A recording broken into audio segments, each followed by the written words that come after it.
pinagkakatiwalaan natin tubig, di ba? Na araw-araw iniinom natin. Before umiinom tayo ng tubig, ano lang, galing sa poso, galing sa gripo, di ba, sa binubulma natin, nakakainom tayo sa mga batis-batis. Pero ngayon, hindi na tayo makainom. Gawa nga na masyado na polluted ang ating kapaligiran. So ngayon, nakikita natin, may mga tatak pa ito.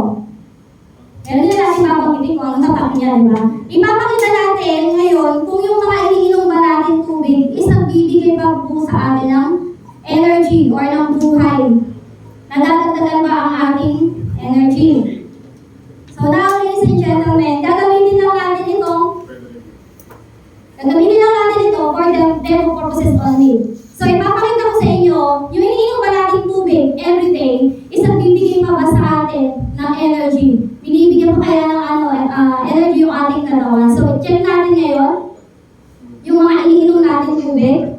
Ayan. So nakikita naman natin, umiinom tayo ng tubig ngayon, pero dead water tayo yung iniinom natin. Ibig sabihin, hindi na nabibigyan ng ilaw or ng kisap. Diba? Hindi na tayo nabibigyan ng energy. Ngayon, ladies and gentlemen, every day, ano yung ginagawa natin? Kumakain tayo ng kung ano-anong pagkain para ma-sustain yung mga pangangailangan ng katawan natin. So, sabi nga ni Mentor Archie, paano natin nililinis yung katawan natin? Ano yung ginagawa natin sa katawan natin? So, imagine natin, ito po yung katawan natin, malinis pa. Ang tubig ay kailangan ng katawan natin. Kaya natin mabuhay ng 30 to 45 days kahit wala tayong pinakain ng mga pagkain, basta may tubig. Pero, ngayon, kumakain tayo araw-araw, so pinapakita kung gaano kadami yung toxin. So, gagamitin ko lang po itong ating betadine para ipakita sa inyo kung gaano karumi yung katawan natin at paano natin nililisin yung katawan natin kung dumudumi siya. So, ngayon, madumi na yung katawan natin, di ba?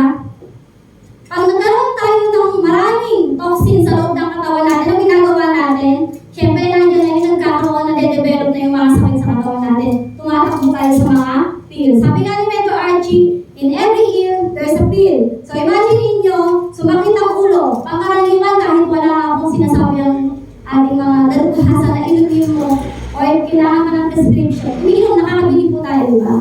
Okay lang po ba yung song to? Ayan, shout out sa ating mga FB viewers po yan. So, maraming salamat po sa inyong panonood. So, again, kapag meron tayo sakit, saan tayo tumatakbo? Sa pill. Diba? Sa ingat. Diba? So, makikita naman natin, maraming tao ngayon ang naging dependent na sa pag-inom ng gamot. So, kahit dalubhasa, ano sinasabi nila? Once na nag-detect tayo ng gamot, later on, diba? May mga tao nasisira ang kidney, nasisira ang liver. So, ano kaya yung dahilan? So, ibig sabihin, merong bad side effect yung masyado nating pag-inom ng mga gamot.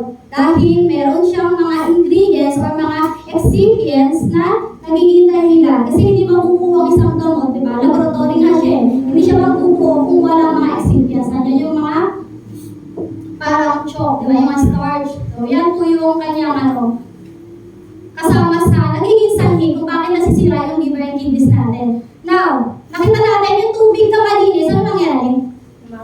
Lumabo. Ibig sabihin, nagkaroon na po siya ng color.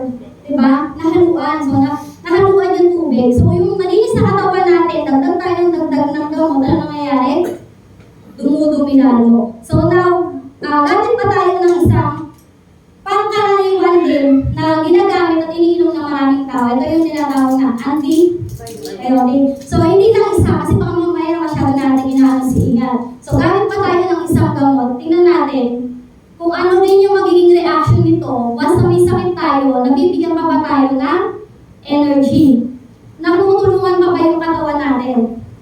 Ayan, so nakita natin yung kanyang kulay. Diba?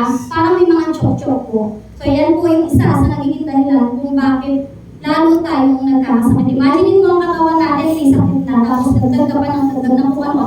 So, dumadami yung mga toxins. So, ladies and gentlemen, tingnan natin ngayon. So, ito pa pala isa kong tubig. Nakikita ko ba ito sa camera, ati, ano? Yes, kita.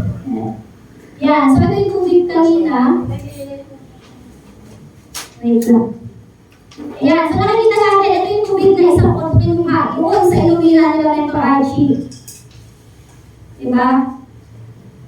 So, dagdagan pa natin, marami tayong ginamit na baso. Yan, itong mga bagay na to, haluan naman natin ng pinapakita natin kaganda ng produkto. Everyday, kailangan natin ng vitamin C, kaya nga daily C, para matulungan yung katawan natin na maagalan. So, titignan natin mamaya sir kung ano yung magiging reaction. Ito po, tandaan niyo po kung saan ko nilagay. Ang vitamin C, nilagay natin dito sa ating isang baso ng tubig. And then, ang ating Sunday barley, which is mayaman sa vitamins, minerals, amino acids, enzymes, and chlorophyll. So, makikita po natin isang kapsula lang ito sir na ilalagay natin. So, kapag uminom tayo ng isang kapsula, wait lang, nalaglag. Ayan, pag uminom po tayo ng isang kapsula ng barley, ano kaya yung magagawa sa ating katawan? Nalaglag siya. So, ang vitamins, ang barley po is ito po yung isa sa mga nagiging dahilan kung bakit maraming tao ang nagkasakit na ngayon, nandito po ngayon, at patuloy na pinapakilala ang product na ito sa ibang tao. Bakit kaya? Ano kaya yung nagawa nito sa mga partners natin and sa amin? And ano yung nagawa nito sa anak ko? Pinalakas lang naman po yung immune system ng anak ko. So ngayon, i-check natin. I-check natin ngayon. Ito yung ating gamot na iniinom everyday. May sakit tayo, kailangan natin na tumaas ang ating immune system. Nagbigay po ba ng buhay? Hindi po. At nakita po natin, yung ininom natin gamot is still nandun pa rin. Hindi siya madaling na-absorb ng katawan natin. Sorry. And then, ito yung ating isa pang gamot. So, pag ininom natin siya, nagbibigay po ba ng buhay sa katawan natin? Hindi. So, everyday, kailangan natin yung vitamin C. Ano ginagawa nito sa katawan natin? Para maalgalay ang katawan natin. Kaya nagiging sakitin ng mga tao kasi nga po masyado na tayo masilip. Cause din niya is yung water na iniinom natin, pagkain na kinakain natin, pollution, lahat ng binanggit ni Mentor Archie kanina. So, kung uminom tayo ng vitamin C, protektado tayo at nagbibigyan tayo. Kung tayo ay umiinom ng vitamin C, kaya nitong linisin.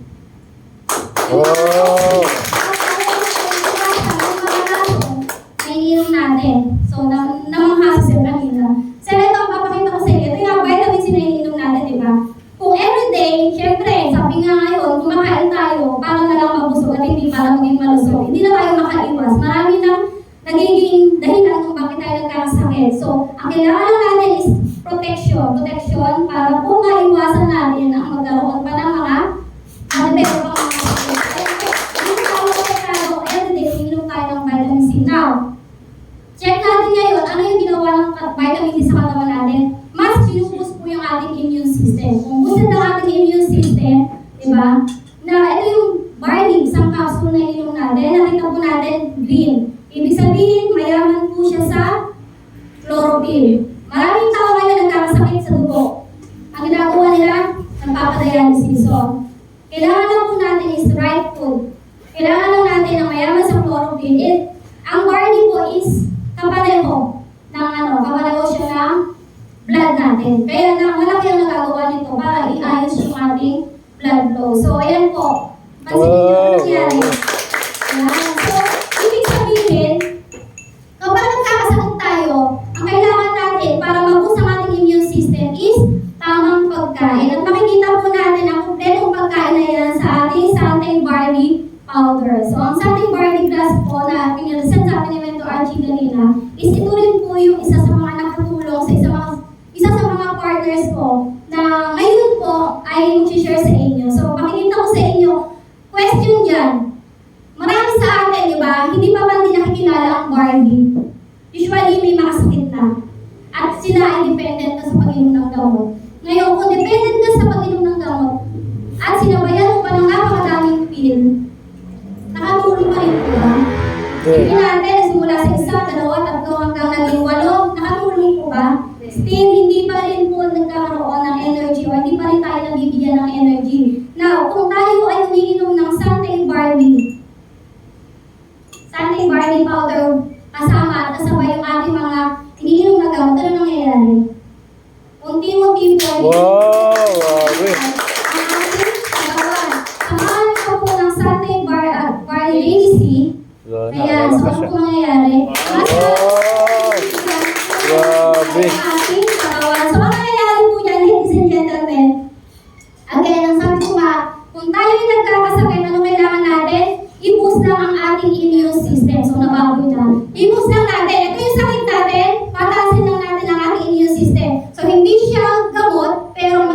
naghahabol pa siya sa gamot. Kasi nga po, tayo ay organic. Ang katawan natin ay created by God.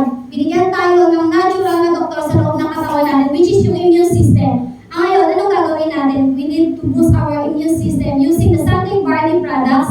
At ipapakita ko po sa inyo, pakikilala ko po sa inyo, totoo nga ba na kapag may sakit ka, uminom ka ng mga gamot, pwede mong inumin itong produkto na to at makakatulong ba talaga sa katawan nila. So ladies and gentlemen, tatawagin ko na po ang isa sa mga naging dahilan kung bakit lumalim din po ako dito sa business na to. Kasi hindi lahat talaga ganun yung paniniwala. Pero sabi nga, hindi aksidente na meron kang nakausap na tao at may nakilala kang ibang tao para i-introduce mo ito. Ibig sabihin, kung naimbitahan kayo ngayon, sir, dito sa opportunity na to, ay ma'am, kung naimbitahan kayo dito, ibig sabihin, pinitik na kayo, tinapik na kayo, may rason dyan.